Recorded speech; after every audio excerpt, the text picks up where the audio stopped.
Hello friends, welcome back to my YouTube channel. आज के session में हम लोग बिहार पुलिस कांस्टेबल के लिए खान ग्लोबल स्टडीज़ का फुल प्रैक्टिस सेट को कवर करेंगे, जिसमें कि हम लोग टोटल 100 क्वेश्चन को कवर करेंगे।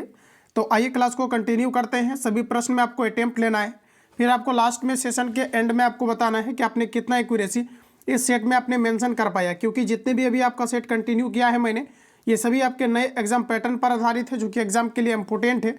तो आप सभी लोग पूरी क्लास को अच्छे से लगाएंगे। अगर आप चैनल पर पहली बार विजिट किए हैं तो चैनल को सब्सक्राइब करके बेल आइकन को प्रेस कर लेना, ताकि आने वाली क्लास का नोटिफिकेशन आपको टाइम टू टाइम मिले। और जितनी भी चीज़ें आपको यहाँ पर अभी कवर कराए जा रहे हैं, ये सभी कुछ आपका न्यू एग्जाम पैटर्न पर आधारित। और देखिए, जो आपका सेकेंड क्लास आपका इवनिंग में अपलोड होता है, उसमें आपका टॉपिक वाइज और चैप्टर वाइज आपका न्यू एग्जाम पैटर्न के अकॉर्डिंग टू द पॉइंट और टू द पैटर्न आपको सारी चीज़ें प्रोवाइड की जा रही है, जिससे आपका होगा क्या कि सिलेबस आपका कंप्लीट हो जाएगा। साथ ही साथ आपको डेली आपको 10 बजे आपको प्रैक्टिस सेट आपको लगाना है, जिससे कि आपका इंप्रूवमेंट भी दिखे कि आपने क्या जो है इंप्रूवमेंट किया और कितना आप एक्यूरेसी मेंटेन कर पा रहे हैं। तो चलिए साथियों, क्लास को कंटिन्यू करते हैं। तो आज का पहला क्वेश्चन है, नीचे दिए गए विकल्पों में से सही उत्तर का चयन करें। देखिए, जो 2024 का आपका पेपर करेंटली आपका कंडक्ट हुआ है, उसके बेसिस पर ये सभी मटेरियल्स आपका प्रिपेयर हुआ है। तो यहाँ पर लेवल देख लीजिए आप लोगों का, क्या एग्जाम का लेवल आपका है। तो नीचे दिए गए विकल्पों में से सही उत्तर का चयन करें। तो यहाँ पर देखिए आपको दिया गया है 0.032। यहाँ पर देखिए डिवाइड में है, तो ये आपका यहाँ पर नीचे आ जाएगा 100। यहाँ से देखिए इसको अगर हम लोग रिमूव करें तो नीचे आपका यहाँ पर जो है 1000 आ जाएगा। उसके बाद देखिए ऊपर आपका 32 हो जाएगा, 000 और यहाँ पर आपका 2, यानी कि टोटल आपका 5 जीरो है। तो आप देखिए 5 अंक यहाँ पर बनाइए, 2 ऑलरेडी आपका है। तो यहाँ पर देखिए 5 अंक बनाने के लिए यहाँ पर आपको 3 जीरो आपको और देना पड़ेगा। उसके बाद पॉइंट लगा करके 0, यानी कि 0 पॉइंट आपका 00032। ऑप्शन यहाँ पर आपको बी में दिया गया है, तो बी आपका फ्रेंड्स करेक्ट हो जाएगा। चलिए अगला क्वेश्चन कहा जा रहा है कि भारत का अंतिम मुगल शासक कौन था। तो देखिए, भारत का अंतिम मुगल शासक जो है ये आपके बहादुर शाह जफर द्वितीय था, जो कि भारत का अंतिम मुगल शासक था। तो बी आपका सही है। और फ्रेंड्स याद रखना है कि बहादुर शाह जफर जो है, इन्होंने 1857 की क्रांति में भारतीय सिपाहियों का इन्होंने नेतृत्व भी किया था। तो आपका करेक्ट आंसर बी हो जाएगा। अगर हम बात करें 1857 की क्रांति में बिहार से नेतृत्व किसने किया था, तो ध्यान में रखेंगे वीर कुंवर सिंह ने किया था, जो कि आरा के जगदीशपुर से किए थे। तो बी आपका यहाँ पर करेक्ट हो जाएगा। चलिए अगला क्वेश्चन देखिए, नेक्स्ट हमारा कहा जा रहा है कि किसी वस्तु का मूल्य निर्धारित होता है पूर्ति के द्वारा, मांग के द्वारा, मांग एवं पूर्ति दोनों के द्वारा, सरकार के द्वारा। तो किसी भी वस्तु का जो आपका मूल्य है, ये आपके मांग और पूर्ति दोनों पर आपका डिपेंड करता है। अगर पूर्ति नहीं होगा तो ऑटोमेटिकली इसका जो है रेट बढ़ जाएगा। और मांग की अगर बात करें तो मांग पर भी डिपेंड करता है। अगर ज़्यादा मांग बढ़ेगा तो रेट बढ़ जाएगा, अगर मांग वो होगा कम होगा तो रेट कम हो जाएगा। तो किसी वस्तु का मूल्य जो है इसी पर आपका डिपेंड करता है। तो सही आंसर आपका सी हो जाएगा। अगला क्वेश्चन दिया गया है कि रासायनिक दृष्टि से रेशम क्या है। देखिए, सभी क्वेश्चन में आपको 2 से 3 सेकेंड का आपको समय मिल रहा है, तो एक भी क्वेश्चन को आपको इग्नोर नहीं करना है। आप अच्छे से इसको लगाइए और देखिए कि आप 70+ इसमें आप स्कोर कर पा रहे हैं या नहीं। तो देखिए, नेक्स्ट क्वेश्चन हमारा दिया गया है कि रासायनिक दृष्टि से रेशम क्या है। तो दोस्तों आपका राइट आंसर हो जाएगा प्रोटीन है। देखिए, रासायनिक दृष्टि जो आपका रेशम है, ये आपका एक प्रकार का प्रोटीन है। अगर हम बात करें एंजाइम का, तो एंजाइम जो भी होते हैं आपका, एंजाइम भी एक प्रकार का क्या है, तो ये आपके प्रोटीन के अंतर्गत आता है। तो ध्यान रखेंगे, सभी एंजाइम प्रोटीन है, लेकिन सभी प्रोटीन एंजाइम नहीं है। तो आपका सही आंसर ए हो जाएगा। अगर हम बात करें पॉलीसेकेराइड का, तो ये सभी एक प्रकार का आपका पॉलीमर से, ध्यान रखेंगे। अगला क्वेश्चन है कि भारतीय संविधान सभा के प्रारूप समिति के अध्यक्ष किसे नियुक्त किया गया था।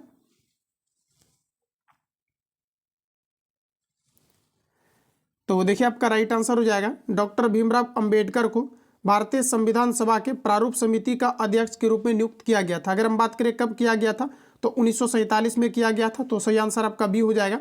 डॉक्टर राजेंद्र प्रसाद की अगर बात करें, तो राष्ट्रपति जो है, पहले राष्ट्रपति के रूप में डॉक्टर राजेंद्र प्रसाद बने थे, जिनका कि कार्यकाल अन्य सभी राष्ट्रपति के तुलना में सबसे अधिक रहा था, क्योंकि ये लगातार 2 बार राष्ट्रपति के पद पर नियुक्त हुए थे। चलिए अगला क्वेश्चन कहा जा रहा है कि पिलानी निम्न में से किस प्रकार का नगर है। तो फ्रेंड्स देखिए, पिलानी जो है एक प्रकार का आपका शैक्षणिक नगर है। तो आपका राइट आंसर यहाँ पर रेडी हो जाएगा। चलिए अगला क्वेश्चन दिया गया है कि अर्थव्यवस्था में सर्वाधिक विस्तारवादी आय का प्रभाव किस प्रकार की बजट नीति रखती है। अर्थव्यवस्था में सर्वाधिक विस्तारवादी कहा जा रहा है कि विस्तारवादी आय प्रभाव किस प्रकार की बजट नीति रखती है। तो इसका देखिए आप सभी लोगों को कमेंट बॉक्स में आंसर बताना है।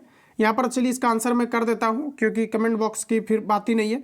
यहाँ पर देखिए आपका राइट आंसर हो जाएगा, अर्थव्यवस्था में सर्वाधिक विस्तारवादी आय का प्रभाव किस प्रकार की बजट रखती है? तो देखिए पहला ऑप्शन दिया गया है सरकारी व्यय में वृद्धि व कर में वृद्धि।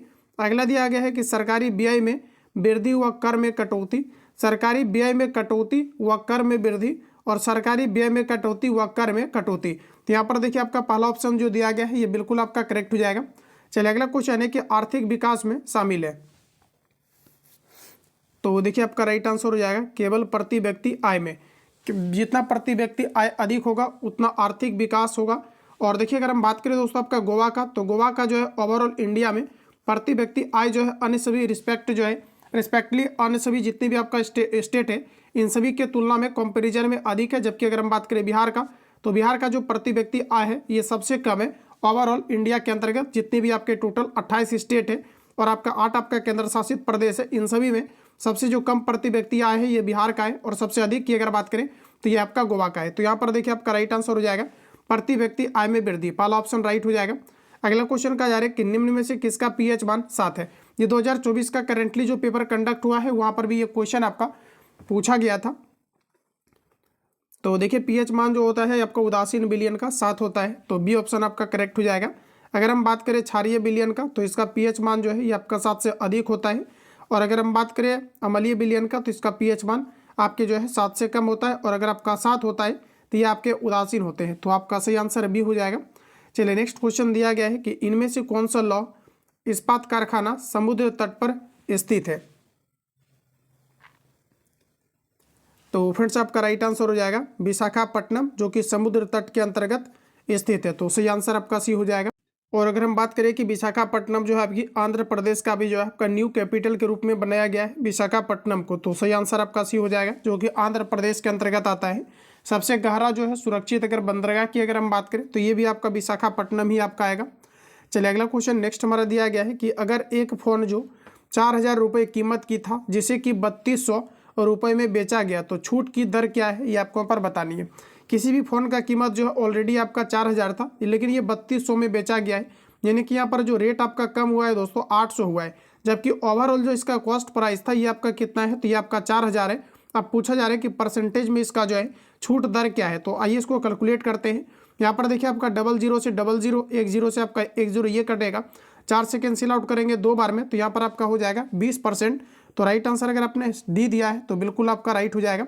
अगला क्वेश्चन कहा जा रहा है कि कार्बन सी की संयोजकता क्या है? देखिए 2024 का जो ओवरऑल पेपर आपका कंडक्ट हुआ है बिल्कुल आपका सेम लेवल रहा है, तो आप ध्यानपूर्वक इसको लगाएंगे। और देखिए काफ़ी जल्दी हम लोग जो है चक्षु प्रकाशन को भी शुरुआत करने वाले हैं, और आपका जैसा कि आप देखेंगे तो कंप्लीट जो भी आपका यूनिक पब्लिकेशन का बुक आया है, जो कि कंप्लीट अभी आपको 10th बेसिस पर अभी आपको जो है चलाए जा रहे हैं, जो कि काफ़ी ज़्यादा इंपॉर्टेंट है, बिल्कुल आपका लेटेस्ट एडिशन है। काफ़ी सारे कैंडिडेट देखिए किरण पब्लिकेशन की अगर बात करें दोस्तों, तो इसमें जो क्वेश्चन का अरेंजमेंट है ये आपका 12th बेसिस पर है। काफ़ी सारे इसमें क्वेश्चन मैं आपको दिखाऊंगा, और सेट जो कि आपका प्रीवियस ईयर का ही इसमें आपको डाल दिया गया, तो कोई चेंजिंग नहीं है। तो किरण पब्लिकेशन में आपको रिकमेंड नहीं करूंगा। अगर कोई भी लेटेस्ट इसका एडिशन अगर आपका आता है 10th के समकक्ष, जिसमें कि जो अभी आपका एग्जाम पैटर्न आपका फॉलो किया गया है, तो अवश्य आपको कवर कराए जाएंगे। लेकिन इसके पहले आपको यूनिक और आपको चक्षु को कवर कराए जाएंगे, क्योंकि मुझे इंपॉर्टेंट लगा, और इसमें नए पैटर्न के अकॉर्डिंग सभी क्वेश्चन पेपर का आपका अरेंजमेंट दिया गया है। अगला देखिए नेक्स्ट का जा रहा है कि कार्बन सी की संयोजकता क्या है, ये आपको यहाँ पर बताना है। तो कार्बन की परमाणु क्रमांक आपका 6 होता है, जिसमें कि कॉन्फ़िगरेशन 2 और 4, तो 22वीं कक्षा में आपका 4 होगा, तो यही आपका राइट आंसर हो जाएगा, जो कि आपका संयोजकता कहलाएगा। अगला क्वेश्चन नेक्स्ट हमारा दिया गया है कि change the following sentence from active to passive. दोस्तों कहा जा रहा है कि the government has called out troops, इसके लिए बताइए आप सभी लोग पैसिव क्या होगा? तो देखिए राइट आंसर हो जाएगा कि troops have been called out of the government, right answer आपका बी होगा।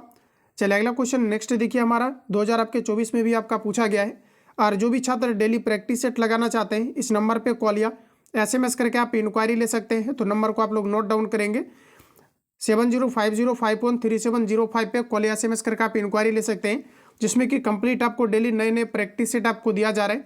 और जैसे आप प्रैक्टिस सेट को लगा लेते हैं तो जस्ट आपको आंसर सीट भी मिल जाता है, और उसी प्रैक्टिस सेट को आंसर आपको टिक करके PDF में मिल जाता है, ताकि आप जो है जो क्वेश्चन आपसे छूट गया वो आप कंप्लीट चीज़ों को रिवीजन कर पाएँ। फिर इसका कंप्लीट आपको डिस्कशन वाली क्लास भी आपको मिल जाता है।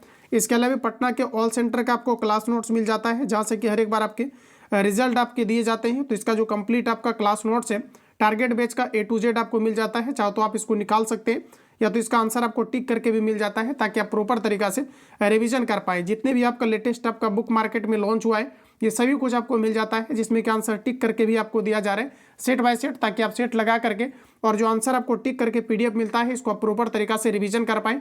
यही आपके लिए एक बेस्ट आपका स्ट्रेटेजी हो सकता है, जिसमें कि आप ओवरऑल सभी बुक को भी क्लियर कर पाएंगे, सभी प्रैक्टिस सेट को भी लगा पाएंगे। ये डेली आपके मॉर्निंग में 10 बजे अपलोड हो जाता है। फिर क्या है कि आपका टॉपिक वाइज जो आपके सभी चीज़ें अभी आपका है कंप्लीट आपका न्यू एग्जाम पैटर्न के अकॉर्डिंग ये सारा कुछ आपका चैप्टर वाइज और टॉपिक वाइज भी क्लियर कराए जा रहे हैं, जहाँ से कि लगातार क्वेश्चन आपके एग्जाम में आ रहा है। और करेंटली देखिए 2024 का जो भी आपका पेपर कंडक्ट हुआ था, आपने देखा कि बिल्कुल आपके नए एग्जाम पैटर्न पर एकदम टू द पॉइंट आपका पूछा गया था। तो इस बेसिस पर आपको सभी चीज़ें जो है प्रोवाइड किया जा रहा है। तो चाहो तो आप खोले SMS करके इंक्वायरी ले सकते हैं। अगला क्वेश्चन है कि CNG का पूरा नाम क्या है। तो फ्रेंड्स इसका नाम होता है आपका कॉम्प्रेस नेचुरल गैस, जो कि ऑप्शन आपको सी में दिया गया है, संपीड़ित प्राकृतिक गैस। तो राइट आंसर आपका सी हो जाएगा। चलिए अगला क्वेश्चन नेक्स्ट कहा जा रहा है कि भारतीय संस्कृति की प्रमुख विशेषता क्या है। चलिए आंसर करिए आप सभी लोग, भारतीय संस्कृति की प्रमुख विशेषता क्या है। तो फ्रेंड्स आपका सही आंसर हो जाएगा सहिष्णुता। अगला प्रश्न है कि प्रति वर्ग किलोमीटर में रहने वाले लोगों की संख्या को जनसंख्या डैश कहते हैं। ये देखिए प्रति वर्ग किलोमीटर जो है ये 1000 व्यक्ति को लेकर के निकाला जाता है, जिसे हम लोग जनसंख्या घनत्व कहते हैं। तो आपका सही आंसर ये हो जाएगा। अगर दोस्तों बात करें हम लोग सबसे अधिक जनसंख्या घनत्व का, तो ये बिहार का जनसंख्या घनत्व सबसे अधिक है। और सबसे जनसंख्या अधिक वाला शहर की अगर बात करें तो यह यहाँ पर आपका आ जाएगा मुंबई। जबकि अगर हम बात करें केंद्र शासित प्रदेश में तो ये आपका आ जाएगा दिल्ली फर्स्ट नंबर पर। जबकि अगर शहर की बात करेंगे तो दिल्ली आपका सेकेंड नंबर पर आ जाएगा। तो मैं एक बार रिपीट करता हूँ, क्योंकि प्रश्न आपके एग्जाम में पूछा गया है। सबसे अधिक देखिए जनसंख्या अगर घनत्व की बात करें तो ये आपका बिहार आ जाएगा। जबकि सबसे कम अगर जनसंख्या घनत्व की बात करेंगे तो ये आपका आ जाएगा हरियाणा। ध्यान रखिएगा आपका हरियाणा आ जाएगा। उसके बाद अगर हम यहाँ पर देखें लिंगानुपात की अगर बात करें तो हरियाणा आ जाएगा। वैसे आपका अरुणाचल प्रदेश आपका आ जाएगा जनसंख्या घनत्व अगर कम की बात करी जाए। इसके अलावा देखिए अगर दोस्तों यहाँ पर देखा जाए सबसे अधिक जो है जनसंख्या किस शहर के अंतर्गत, तो ध्यान में रखेंगे ये आपका यहाँ पर आ जाएगा मुंबई। जबकि दूसरे नंबर पर अगर देखा जाए तो ये आपका आ जाएगा नई दिल्ली। इसके बाद देखिए अगर हम बात करें कि कौन सा आपका यूनियन टेरेटरी है जहाँ की जनसंख्या घनत्व सबसे अधिक है, तो आपका इस केस में आपका आ जाएगा यहाँ पर पहले नंबर पर आपका दिल्ली। तो यहाँ से आपका सारी चीज़ें क्लियर आपका हो गया होगा। चलिए अगला क्वेश्चन देखिए नेक्स्ट हमारा दिया गया है कि भारत में सहकारी दूध उत्पादन का आंदोलन कहाँ से शुरुआत हुआ था। तो देखिए भारत में दुग्ध उत्पादन का आंदोलन कहाँ से शुरू हुआ था। तो देखिए आपका सही आंसर हो जाएगा गुजरात से, पहला ऑप्शन सही हो जाएगा। चलिए नेक्स्ट क्वेश्चन हमारा दिया गया है कि कौन सी अधातु विद्युत की सुचालक है। Graphite, sulphur, phosphorus, chlorine. अधातु पूछा जा रहा है तो हमारा राइट आंसर हो जाएगा ऑप्शन ए। ग्रेफाइट जो होता है ये विद्युत का दिया गया है कि विद्युत का सुचालक होता है। ग्रेफाइट विद्युत का सुचालक होता है, लेकिन ये उष्मा का कुचालक होता है। अगर हम दोस्तों यहाँ पर बात करें ग्रेफाइट का, तो ये आपके कार्बन का अपरूप होता है, जिसमें कि आपका हीरा और आपके ग्रेफाइट और आपके फ्लोरीन ये सभी आपके कार्बन के अपरूप होते हैं। ग्रेफाइट का प्रयोग स्नेहक बनाने या ग्रेड पेंसिल बनाने के लिए प्रयोग किया जाता है। अगला क्वेश्चन नेक्स्ट दिया गया है कि हिंदू महासभा के संस्थापक कौन थे। तो देखिए हिंदू महासभा के संस्थापक पंडित मदन मोहन मालवीय थे। तो पहला ऑप्शन आपका करेक्ट हो जाएगा। क्लियर है। चलिए इसके अगर हम बात करें आगे इसका, तो देखिए ध्यान में रखेंगे 1915 में जो है BHU की स्थापना जो है पंडित मदन मोहन मालवीय के द्वारा ही किया गया था। बनारस हिंदू यूनिवर्सिटी की स्थापना, तो पहला ऑप्शन आपका सही है। अगला क्वेश्चन है कि गांधी जी ने अहमदाबाद से दांडी की यात्रा के लिए की थी। दांडी यात्रा किस लिए किया था ये आपको यहाँ पर बताना है। तो राइट आंसर हो जाएगा नमक कानून को तोड़ने के लिए। महात्मा गांधी ने 12 मार्च, ध्यान रखिएगा 12 मार्च 1930 को जो है दांडी यात्रा शुरू किया था, जिसमें कि 78 अपने स्वयं सेवकों के साथ इन यात्रा को किया था, जिसमें कि उन्होंने टोटल 24 दिनों का यात्रा किया था। तो बी ऑप्शन आपका राइट हो जाएगा। अगला क्वेश्चन का जा रहा है कि जिसको सिद्ध करने के लिए अन्य प्रमाण की जरूरत ना हो वाक्यांश के लिए एक शब्द क्या होगा। तो दोस्तों आपका राइट आंसर हो जाएगा स्वयं सिद्ध। तुम मुझे खून दो मैं तुझे आज़ादी दूंगा का नारा किसने दिया था। तो ये नारा दिया गया था सुभाष चंद्र बोस के द्वारा। राइट आंसर आपका सी हो जाएगा। चलिए अगला क्वेश्चन हमारा कुछ इस प्रकार है, निम्नलिखित अंग्रेजी वाक्य का हिंदी में अनुवाद करें। चलिए आंसर करेंगे पहले आप लोग। राइट आंसर आपका क्या है। तो देखिए पूछा जा रहा है कि it seems that will rain. तो देखिए कहा जा रहा है कि it seems that it will rain. तो देखिए आपका राइट आंसर हो जाएगा ऐसा मालूम होता है कि वर्षा होगी, पहला ऑप्शन आपका सही है। अगला क्वेश्चन दिया गया है CHO अभिक्रियाशील मूलक का नाम क्या है। जैसे दोस्तों OH की अगर बात करें तो ये आपका अल्कोहल का होता है, उसी टाइप से आपको बताना है CHO जो है किसका आपका रेडिकल है, तो एल्डिहाइड आपका करेक्ट आंसर हो जाएगा। ध्यान रखेंगे किसका हो जाएगा, तो ये आपका एल्डिहाइड का आपका करेक्ट आंसर हो जाएगा। चलिए अगला क्वेश्चन कहा जा रहा है कि आदेश की अवहेलना वाक्यांश के लिए एक शब्द क्या है। तो सही आंसर हमारा हो जाएगा अवज्ञा, ऑप्शन नंबर बी करेक्ट है। अगला क्वेश्चन दिया गया है सरदार सरोवर परियोजना किस नदी पर स्थित है। एग्जाम के लिए सभी प्रश्न आपके काफी ज्यादा इंपॉर्टेंट है जो नए पैटर्न पर आधारित है। सरदार सरोवर परियोजना किस नदी पर स्थित है। सरदार सरोवर परियोजना की अगर बात करें तो नर्मदा नदी पर स्थित है। नर्मदा नदी जो है अमरकंटक की पहाड़ियों से निकलती है। कौन सा राज्य ताड़ी विरोधी आंदोलन से जुड़ा हुआ था। ताड़ी विरोधी आंदोलन से जुड़ा हुआ राज्य है आपका आंध्र प्रदेश, तो पहला ऑप्शन करेक्ट हो जाएगा। भाषाई आधार पर बनने वाला जो पहला राज्य है ये आपके आंध्र प्रदेश है, सही आंसर आपका ए हो जाएगा। चलिए अगला क्वेश्चन देखिए नेक्स्ट हमारा दिया गया है कि पूर्वोत्तर भारत के 7 बहनों में कौन सा राज्य शामिल नहीं है। देखिए 7 सिस्टर्स की अगर बात करें हम लोग तो इसमें आपका जो हिमाचल प्रदेश आपका शामिल नहीं है, तो पहला ऑप्शन आपका करेक्ट हो जाएगा। नागालैंड, मणिपुर और मिजोरम इसके अंतर्गत आपका आएगा। अगला क्वेश्चन हमारा दिया गया है कि form a new word from the following word by using the correct suffix from the suffix given below. देखिए सफिक्स किसी भी वर्ड के जो है लास्ट में लगता है और प्रीफिक्स की अगर दोस्तों बात करें तो ये आपके पहले लगता है। तो यहाँ पर देखिए आपको दिया गया है आपका हैप्पी, तो हैप्पी के जो है लास्ट में आपका क्या लग सकता है, तो आपका हैप्पीनेस एक वर्ड आपका होता है, तो हैप्पीनेस आप बनाइए इसको, तो राइट आंसर आपका डी हो जाएगा यहाँ पर। अगला क्वेश्चन है कि एक आहार श्रृंखला में शाकाहारी के बारे में बताइए, सही ऑप्शन क्या है। तो देखिए जितने भी आपके शाकाहारी के जीव जंतु होते हैं ये आपके प्राथमिक उपभोक्ता के अंतर्गत आता है। अगला क्वेश्चन देखिए दिया गया है A+B = B+A आपका क्या कहलाएगा। तो आपस में जब इंटरचेंज होता है तो इसे हम लोग क्रमबीनीय नियम कहते हैं, तो राइट आंसर आपका यहाँ पर बी हो जाएगा। अगला प्रश्न कहा जा रहा है कि भारत के नियंत्रक व महालेखा परीक्षक की नियुक्ति कौन करता है। साथियों ये क्वेश्चन मैंने ऑलरेडी आपको सेट में कवर कराया है, अगर आप रिवीजन कर रहे होंगे सेट को जो आपका पैड बैच में चलाए जा रहे हैं या फिर पब्लिक ग्रुप में चलाए जा रहे हैं, तो कंप्लीट जो है ये क्वेश्चन अब देखिए आपका रिपीट होने लगा और मैक्सिमम क्वेश्चन अगर आपका रिपीट आपका होने लगेगा अगर आप सही से अगर सभी चीज़ों को आप कवर करते हैं और टॉपिक वाइज अगर आप कवर करते हैं तो बिल्कुल आपका कवर हो जाएगा। तो भारत के नियंत्रक व महालेखा परीक्षक की नियुक्ति आर्टिकल 148 के तहत भारत के राष्ट्रपति के द्वारा किया जाता है, तो पहला ऑप्शन यहाँ से आपका करेक्ट हो जाएगा। चलिए नेक्स्ट क्वेश्चन है कि किसका उपयोग करके स्पेक्ट्रम प्राप्त किया जाता है। तो देखिए स्पेक्ट्रम की अगर बात करें तो इस प्रकार से आपका प्रिज्म होता है, इसमें जब श्वेत प्रकाश को गुजारा जाता है तो अभी अपने 7 रंग में विभक्त हो जाती है और जिस सफेद पर्दे पर उतारा जाता है इसे हम लोग स्पेक्ट्रम कहते हैं, तो राइट आंसर आपका यहाँ पर रेडी हो जाएगा। चलिए अगला क्वेश्चन कहा जा रहा है कि समतल दर्पण पर लंबवत आपतित होते प्रकाश की किरण के परावर्तन कोण का मान क्या होगा। तो कोई सपोज कीजिए कि कोई समतल दर्पण है, इसमें प्रकाश की किरण आपतित हो रही है, तो जैसे आपतित हो रही है ये आपके परपेंडिकुलर आपतित हो रही है, लंबवत ऑप्शन में आपको कहा गया है क्वेश्चन में, तो ये फिर उसी मार्ग में आपका रिफ्लेक्ट होकर के वापस चला जाएगा और यहाँ पर आपका एंगल का निर्माण नहीं होगा। जबकि अगर कोई भी प्रकाश की किरण तिरछा पड़ती है तो इस प्रकार से आपका रिफ्लेक्ट होकर के निकलती है, तो यहाँ पर आपका एंगल का क्रिएशन होता है, तो यहाँ पर पहला ऑप्शन करेक्ट हो जाएगा, यहाँ पर किसी भी तरह का आपका एंगल नहीं बनेगा। अगला क्वेश्चन है कि मन चंगा तो कटौती में गंगा लोंकिती का सही अर्थ क्या है।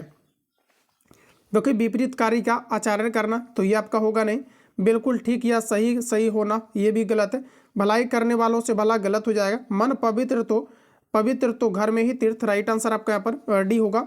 अगला क्वेश्चन है कि SAARC का सबसे बड़ा सदस्य क्या है। देखिए अगर हम बात करें दोस्तों यहाँ पर आपका सार्क का, तो इसका पूरा नाम होता है south Asian association for regional corporation, इसका पूरा नाम होता है। और अगर यहाँ पर बात करें हम लोग कि सार्क का सबसे बड़ा जो है देश सदस्य कौन सा है, तो देखिए हमारा राइट आंसर हो जाएगा ऑप्शन सी, ये आपका भारत करेक्ट आंसर है, तो याद रखेंगे आपका सही आंसर हो जाएगा भारत। अगर रेयर केस में ये पूछा जाता है कि सार्क के जो है सदस्यता कौन कौन से देश के द्वारा लिया गया है, तो ध्यान में रखेंगे आप सभी लोग, अफगानिस्तान है, बांग्लादेश है, भूटान है, भारत है, मालदीव है, नेपाल है, पाकिस्तान और श्रीलंका है जो कि जो है सार्क के आपके जो है सदस्य है। तो इस प्रकार से अगर देखा जाए तो टोटल आपके 8 देश जो है ये सार्क के सदस्य है, तो आपका सही आंसर सी हो जाएगा। चलिए अगला क्वेश्चन हमारा कहा जा रहा है कि भारत के किस शहर में हीरा तरखाने का यानी कि जो है आपका तराशने का कार्य प्रमुख उद्योग है, तो हमारा राइट आंसर हो जाएगा भोपाल, डी ऑप्शन करेक्ट हो जाएगा, यानी मध्य प्रदेश के अंतर्गत हीरा का उत्पादन किया जाता है। अगला क्वेश्चन है मीराबाई किस काल की कवयित्री थी। तो देखिए मीराबाई की अगर बात करें तो आधुनिक काल की, सही आंसर आपका ए हो जाएगा। अगला क्वेश्चन है कि मानव शरीर में पसलियों के कितने जोड़े पाए जाते हैं। अब देखिए आप बायोलॉजी का जो मैंने ह्यूमन बॉडी आपको कवर कराया है, जो कि कंप्लीट आपको चैप्टर, वहां पर आप जा करके देखिए ये क्वेश्चन आपको मैंने कवर कराया है। मानव शरीर में टोटल जो है पसलियों की संख्या पूछा गया है, तो 12 जोड़ी हो जाएगा।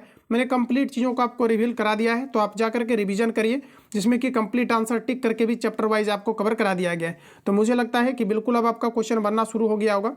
अगला क्वेश्चन है कि 2, 3, 4, 5, 6 की माध्यिका क्या होगी, ये आपको यहाँ पर पूछा जा रहा है। तो ये देखिए ऑलरेडी आपको जो है बढ़ते क्रम में आपको दिया गया है, तो माध्यिका आपको पूछा गया है। तो बीच वाला आपका माध्यिका होता है, इधर से 2 छाट दीजिए, इधर से आपको 2 छाट देना है, तो 4 आपका राइट आंसर हो जाएगा। या तो फिर आप इसको फॉर्मूला पे भी सॉल्व कर सकते हैं, n+1/2 पावर आपका th आपका पद हो जाता है या टर्म।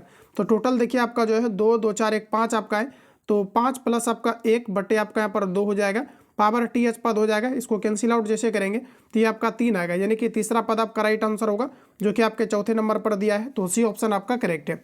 चलिए अगला क्वेश्चन देखिए, नेक्स्ट का जा रहा है कि एस्मिको का घर कहलाता है। तो फ्रेंड्स आपका राइट आंसर हो जाएगा, ये आपका इग्लू कहलाता है, बी करेक्ट है। शुद्ध या ऑक्सीजनित रक्त को हृदय से शरीर के विभिन्न भागों में ले जाने वाली रक्त वाहिनियां क्या कहलाती है। तो देखिए इसे कहा जाता है आपका धमनी, जिसमें कि आपका ऑक्सीजन वाले रक्त का प्रभाव होता है। तो सही आंसर आपका ए हो जाएगा।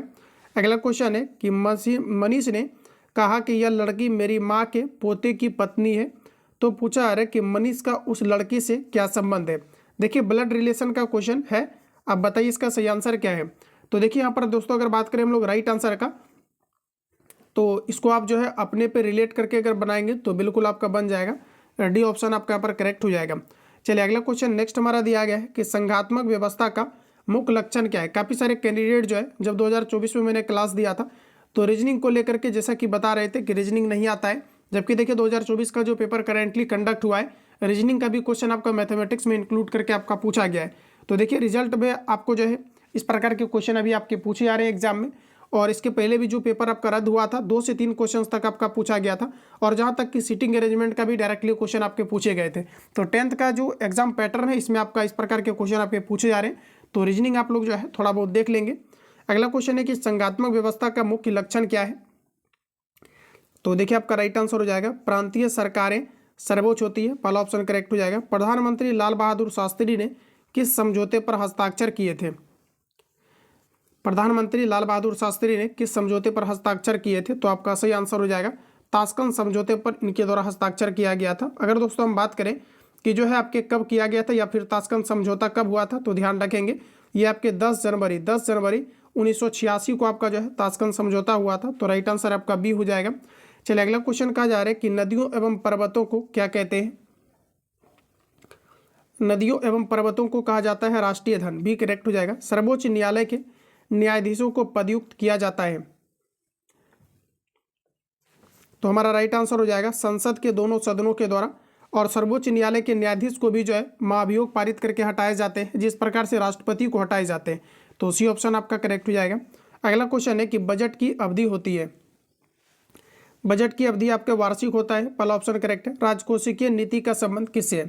राजकोषीय नीति का संबंध होता है आपका सरकारी राजस्व एवं व्यय से, तो पहला ऑप्शन आपका यहाँ पर राइट हो जाएगा।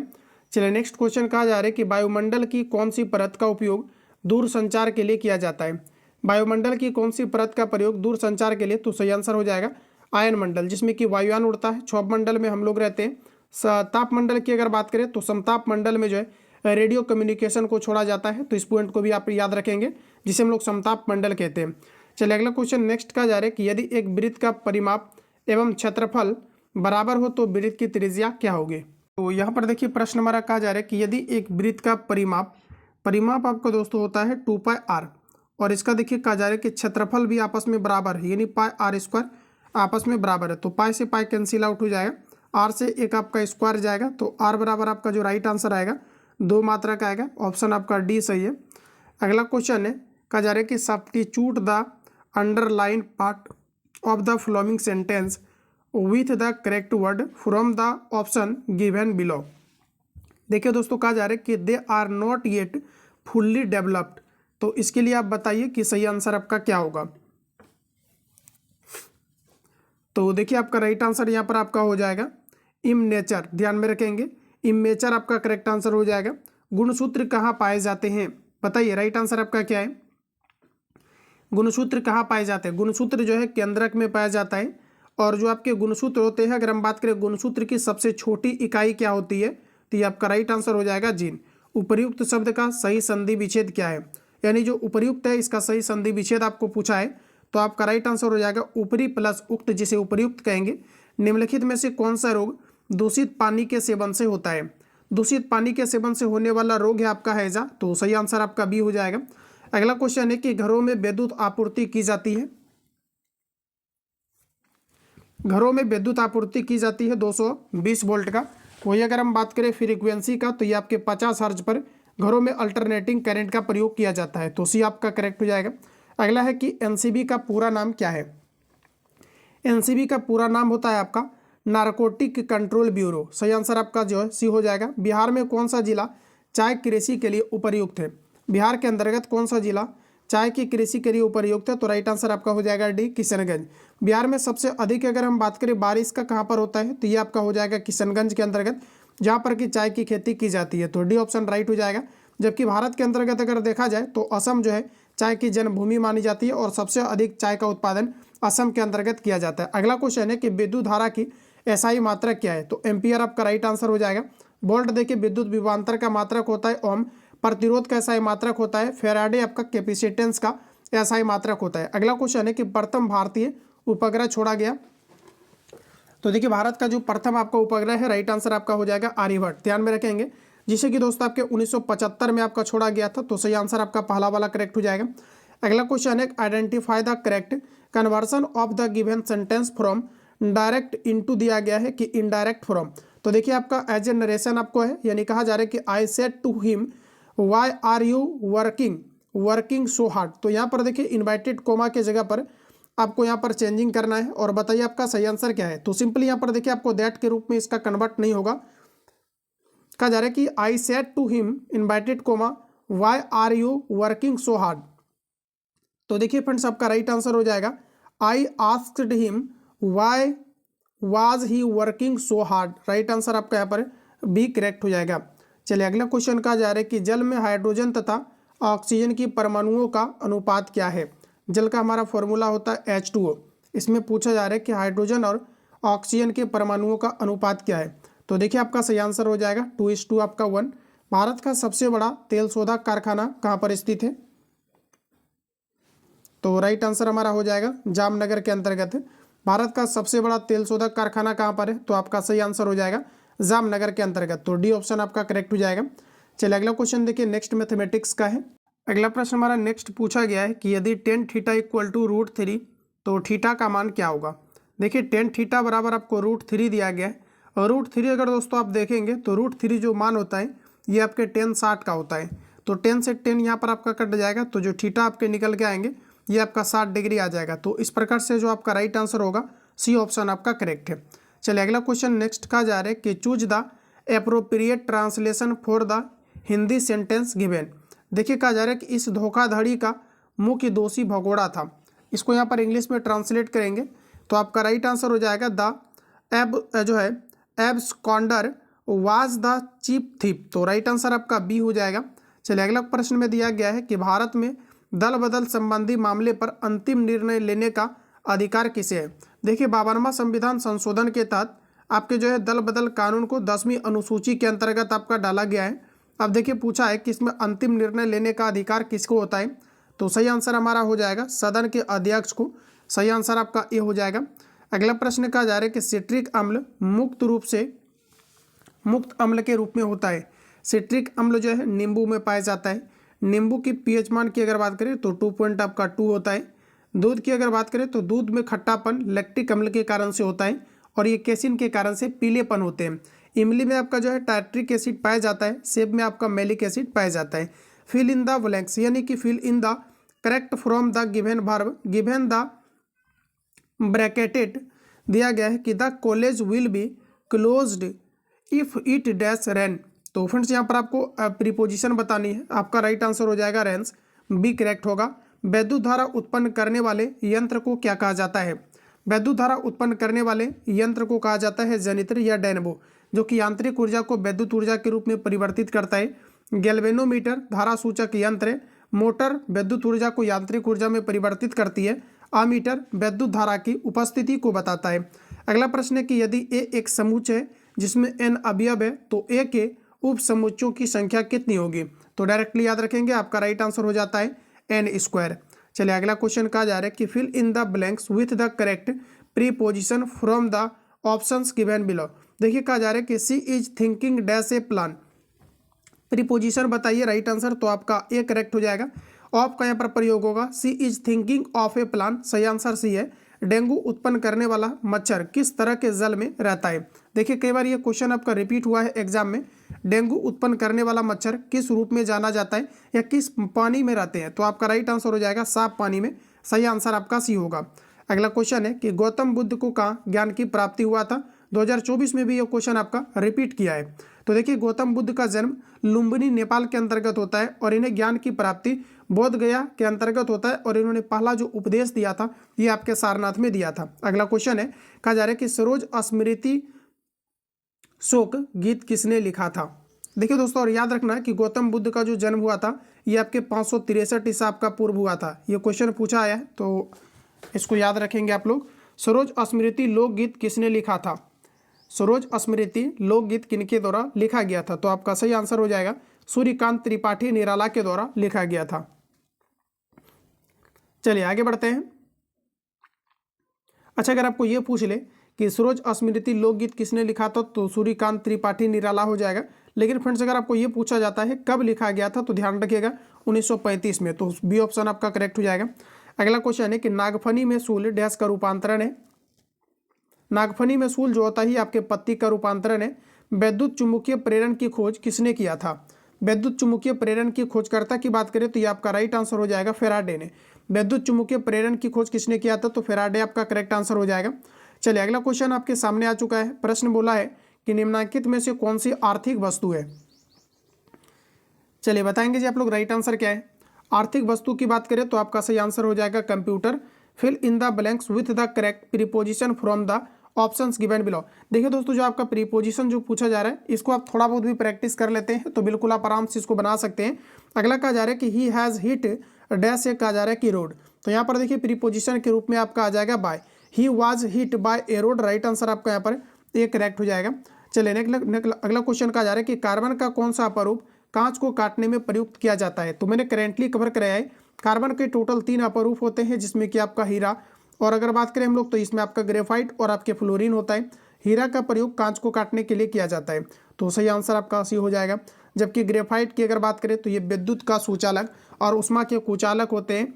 ग्रेफिन दिया गया और आपके फ्लोरीन दिया गया, तो राइट आंसर आपका सी हो जाएगा। हीरा का अपवर्तनांक 2.42 होता है।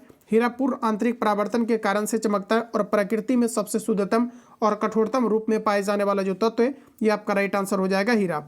चलिए अगला क्वेश्चन कहा जा रहा है कि सभी अनुसूचित बैंकों को किसके साथ पंजीकृत होना होगा? तो यहाँ पर देखिए आपको दिया गया है वित्त मंत्रालय, SBI, सेबी और दिया गया यहाँ पर आपको RBI। बताइए आप लोग राइट आंसर क्या है? सभी बैंकों को किसके साथ पंजीकृत होना होगा? तो आपका राइट आंसर हो जाएगा फ्रेंड्स ये आपके RBI के द्वारा। RBI की अगर बात करें तो इसकी स्थापना आपके अप्रैल 1935 के अंतर्गत होता है और वही RBI का राष्ट्रीयकरण 1949 में होता है, जिसे बैंकों का बैंक भी कहा जाता है। रिजर्व बैंक ऑफ इंडिया जिसकी हेडक्वार्टर मुंबई के अंतर्गत है। SBI की स्थापना 1955 में हुआ था जिसका प्रारंभिक नाम इंपीरियल बैंक ऑफ इंडिया था। वर्तमान में SBI के पास जो है सबसे अधिक शाखा वाले ये आपका बैंक बन चुका है, तो SBI यहाँ पर ध्यान में रखेंगे। अगर हम बात करें सेबी का तो सेबी की स्थापना 1968 के अंतर्गत हुआ है जिसका हेडक्वार्टर मुंबई के अंतर्गत है। Security exchange board of India जिसका हेडक्वार्टर मुंबई के अंतर्गत है। तो इन सभी पॉइंट को आप लोग यहाँ से याद रखेंगे। अगला क्वेश्चन कहा जा रहा है कि पेट्रोल के मूल्य में वृद्धि से कार की मांग में क्या होगा? देखिए पेट्रोल के मूल्य में अगर वृद्धि हो गया तो कार की मांग में क्या होगा? कमी होगा। इजी क्वेश्चन है। निम्न में से कौन सा दुर्लभ अम्ल है?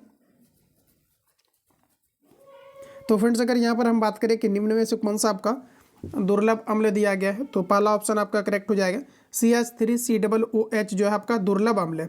अगला प्रश्न कहा जा रहा है कि नाभिकीय संलयन अभिक्रिया घटती है। नाभिकीय संलयन अभिक्रिया घटती है, तो सही आंसर हमारा हो जाएगा कम ताप पर।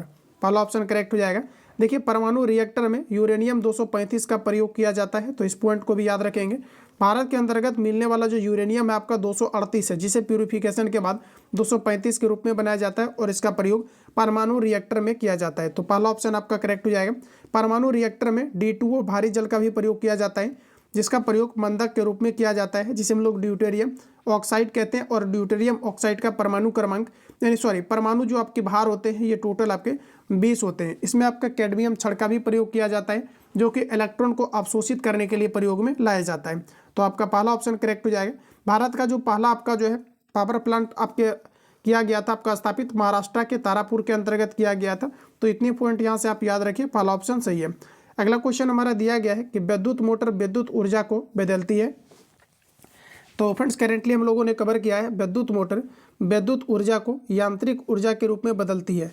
तो आपका देखिए राइट आंसर हो जाएगा, विद्युत मोटर विद्युत ऊर्जा को यांत्रिक ऊर्जा के रूप में बदलता है। यहाँ पर गतिज ऊर्जा दिया गया है, तो सही आंसर आपका डी हो जाएगा। शुद्ध सोने का कैरेट कितना होता है? शुद्ध सोना आपके 24 कैरेट का होता है, लेकिन आभूषण बनाने के लिए जब सोना का प्रयोग किया जाता है तो ये आपके 18 कैरेट का, जिसमें कि आपका कॉपर जो होता है तांबा, इसमें 6 भाग मिलाया जाता है। तो जो 18 कैरेट का सोना होता है इसमें शुद्ध सोने का परसेंटेज मात्रा जो होता है ये आपका 75% होता है। तो राइट आंसर आपका डी हो जाएगा। अगला क्वेश्चन है कि निम्नलिखित में से कौन सा अभाज्य संख्या है? अभाज्य संख्या हम लोग उसे कहते हैं जो 2 से आपका विभाजित नहीं होता है, या उसे सम संख्या कहते हैं। जो 2 से विभाजित होता है इसे सम संख्या कहा जाता है, और जो कि किसी से विभाजित ही ना हो उसे हम लोग अभाज्य संख्या कहते हैं। 15 3 से विभाजित है तो ये नहीं होगा आपका, 9 3 से विभाजित है तो नहीं होगा, 6 आपका 2 और 3 से विभाजित है तो नहीं होगा। तो राइट आंसर आपका बी हो जाएगा, जो कि आपके अभाज्य संख्या है। अगला प्रश्न है कि मगध के किसी प्रारंभिक शासन की गद्दी के लिए उसके पुत्र ने हत्या कर दी थी? मगध के किस प्रारंभिक शासन की गद्दी के लिए उसके पुत्र ने हत्या कर दी थी? तो साथियों आपका राइट आंसर हो जाएगा बिंबिसार। पहला ऑप्शन अगर आपने यहाँ पर लगाया है तो बिल्कुल आपका करेक्ट हो जाएगा।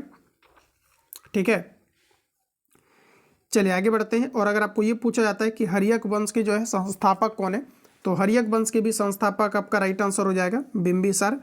अगला क्वेश्चन देखिए नेक्स्ट का जा रहा है कि choose the correct interrogative from of the following sentence from the options given below. दोस्तों कहा जा रहा है कि no one can suffer so much, इसके लिए बताइए आप लोग राइट आंसर क्या आएगा इंट्रोगेटिव में? तो देखिए इसको इंट्रोगेटिव में आपका राइट आंसर हो जाएगा can anyone suffer so much. तो डी आपका सही है। अगला क्वेश्चन है कि ट्रांजिस्टर स्विच के रूप में व्यवहार करता है जब यह संतृप्त अवस्था में नहीं होता है। तो सी ऑप्शन आपका सही है। चलिए अगला क्वेश्चन दिया गया है कि जो है ब्रह्म राक्षस कविता के लेखक कौन है? तो सही आंसर हमारा हो जाएगा गजानन माधव मुक्तिबोध, सी ऑप्शन सही है। अगला क्वेश्चन है 1857 के विप्लव के दौरान बिहार में विद्रोहियों का नेतृत्व किसने किया था?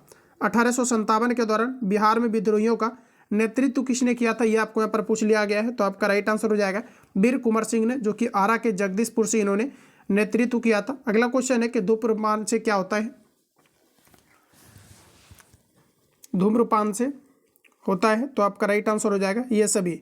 इससे दोस्तों आपके ब्रोंकाइटिस भी होता है, अस्थमा भी होता है और फेफड़े की बीमारी भी होता है। तो डी सही है। निम्नलिखित वाक्यों में से कौन सा आपका शुद्ध वाक्य है? चलिए इसका आंसर बताइए आप सभी लोग। राइट आंसर आपका क्या होगा? निम्नलिखित वाक्यों में से कौन सा आपका शुद्ध वाक्य दिया गया है? तो सही आंसर हमारा हो जाएगा मुझे यह काम नहीं करना है, सही आंसर आपका डी होगा। देखिए अगला कहा जा रहा है कि आसमानी बिजली गरजने पर क्या पहले जो आपका प्रक्षेपित होगा, ध्वनि या फिर आपका प्रकाश? तो ये तो डायरेक्टली आपने ऑलरेडी दैनिक जीवन में इसको देखा है। देखिए पहले आपका जो है प्रकाश आता है, प्रकाश का जो वेलोसिटी होता है ये जो है आपके ध्वनि के रिस्पेक्ट में आपके अधिक होता है। ध्यान रखिएगा, ये आपके ध्वनि के रिस्पेक्ट में जो होता है प्रकाश का वेलोसिटी ये अधिकतम होता है। तो पहले आपको प्रकाश यानी दिखाई देगा। तो डी ऑप्शन यहाँ पर आपका जो है करेक्ट हो जाएगा। चलिए अगला क्वेश्चन नेक्स्ट हमारा दिया गया है कि पूर्व मध्य रेलवे जोन का मुख्यालय कहाँ है? तो देखिए आपका ए करेक्ट हो जाएगा हाजीपुर। अगला क्वेश्चन है स्वामी शाहजानंद संबंधित हैं, तो बिहार में किसान आंदोलन से इन्होंने जो है दरभंगा से नेतृत्व किया था। तो सी ऑप्शन आपका यहाँ पर करेक्ट हो जाएगा। अगला प्रश्न है कि भक्तमाल रचना किस कवि द्वारा रचित है?